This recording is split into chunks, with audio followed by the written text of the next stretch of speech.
راځئ نن چې د یو بل تخنیک درښیمه که چېرته تاسو سره چې دی فایلونه اوسېږي که هغه پکچر وي ویډیو وي یا بل هم که مطلب فایلونه اوسېږي دا رقم نو څنګه کولی شي بغیر د یو کوډ نه چې دی دا پټ کړي یعنې هایډ یې کوي. نو اسانه ترتیب یې دا دی چې تاسو راځئ لومړی چې دی د دې اف اف نه وروسته تاسو ګورئ دلته وروسته یو ایکسټنشن دی لکه دا یو ویډیو ده د ویډیو نه وروسته چې دی تاسو ګورئ MP4 لیکلی دی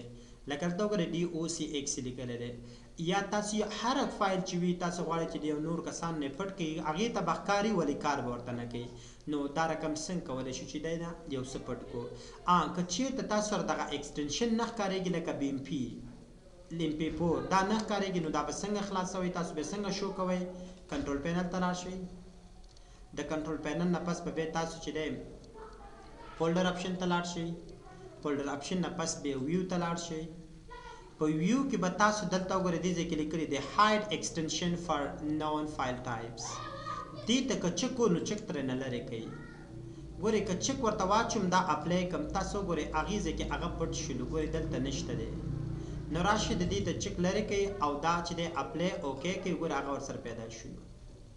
نو که چېرته تاسو ته نه ښکاره کېدل نو دا ترتیب ورسره وکړئ.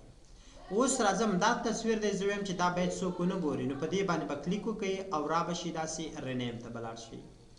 دلته نوم نه بلکې تاسو په دې ځای کې کلیک وکړئ دغه کوم ایکسټنشن چې دی BMP دا پاک کړئ دلته د ځان یو شی ورته ولیکئ داسې تر څو چې دی کمپیوټر یې ونه پېژني کلیک کا او انټر دې که بیا راشه یس یې کا یو ریفریش هم ورته ورکړه ته وګوره دا اوس نور څوک نشي اوپن کړ چې اوپن کړي نو دې ته به یو میسج ورکړي دا رقم اصلا دا کمپیوټر چې دا یو پروګرام یا یو تصویر پیژني نو په دغه ایکسټنشن یې پیژني نو دا موږ ورته بدل کړو که چېرته وی چې بیرته یې زه لاسته راولم نو سمپل راشه رینیم او همدغه ځای کې چې دی دغه کوم ایکسټنشن چې دی دا ورته پاک کړه دا رقم باندې او دلته ولیکه BMP هماغه خپل ایکسټنشن ورته ولیکه انټر یې کا او بیا راشه چې دی دا هم یس کا اوس وګورئ بیرته جوړ شولو. دا یو ویډیو ده تاسو وګورئ چې دی دا ویډیو روغه جوړه ویډیو ده زه غواړم چې دا د یو چا نه پټه کړم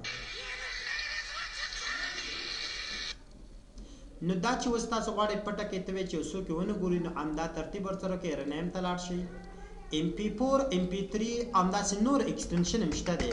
خو دا ورته پاک کا او دې ځای کې ولیکه داسې هر شی چې ورته لیکي فار ایگزامپل یو شی مې ولیکه داسې انټر او یس اوس یو ریفریش ورته ورکړه داسې ته وګوره اوس هغه نه ښکارېږي راځمه دا چې دی دا موږ سره استلام دی دا که غواړئ ته یو چا نه پټ کړي ته وایې چې دا استلام څوک ونه ګوري نو DOCX دی د دې د ورډ پروګرام ایکسټنشن دی دې ځای کې مې یو څه دا شی ورته ولیکل انټر مې که او یس مې که بلکې دواړه کار نه کوي موږ ته اوس دا به اوس بیرته څنګه جوړو دا که جوړوئ نو راشي دا چې دی موږ ته به پته اوسېږي چې دا ویډیو ده نوم نه به پېژنئ نو که بیرته غواړئ نو راشي دا ایکسټنشن ورته بدل کړئ دا چې دی MP4 نو MP4 لیکئ وایئ غواړئ چې تاسو هغه ایکسټنشن باید یاد ورته ولرئ د ویډیو نو هغه بیرته جوړ شولو که چېرته غواړئ دا استلام وګورئ نو راشئ کلیک وکړئ او د دې دا کوم ایکسټنشن چې دی دا پاک کړئ داسې او دلته ولیکئ دا نقطه دلته ښکارېږي دا نقطه چې دی د صفر DOCX